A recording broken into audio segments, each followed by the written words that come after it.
These are my actual season tickets, my seats from Giant Stadium as it was torn down. The Giants were kind enough to tear out our 5 seats and deliver them. The Giants were kind enough for a price? Yeah, well, they did bang on my door and ask me to open their new stadium for 4 nights last summer, so this was a nice little gift. As they say, so only the first one is free, John. Exactly. So did you sit on those seats with your children and watch games? Yeah, my dad and my 3 sons. And this is how we'd sit every Sunday at Giants and still do.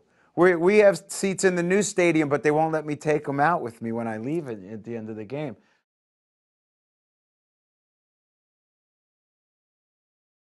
My grandma went to Las Vegas, where Dorothy and I eloped, and she posed in front of the place.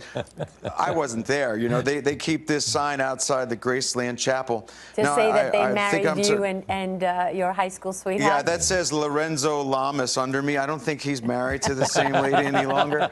But the Graceland Chapel, you know, they keep that out there. And so for whatever reason, we've been good for business there at the Graceland Chapel where I was married.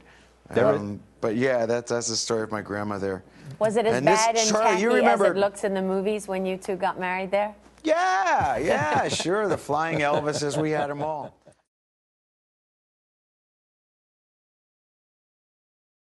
I was once on an airplane with President Clinton, and we were going somewhere, and there was 2 other folks on the plane, and my wife and I.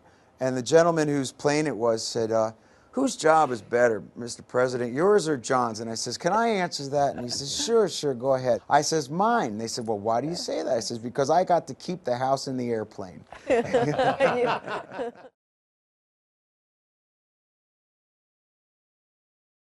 My most prized possession in this room, now that I'm looking down here, is this. This is a proclamation given to me by President Obama, signed also by the Secretary of State Clinton, naming myself to the Council on Community Solutions. So I'm one of 25 people on this council, and our job is to help disenfranchised youth gain employment and help them with education. What does that mean, John? I've been in an outreach program to start up in tech companies to try to take some of these kids and train them, either give them internships or training, pay for their education kind of opportunities so that they can get this gainful employment going forward.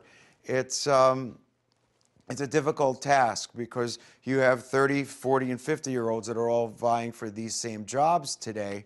The president has put us up to this task, and it's not easy, and it's not getting any easier, but until we deliver, it's going to sit there waiting for its moment to sit there.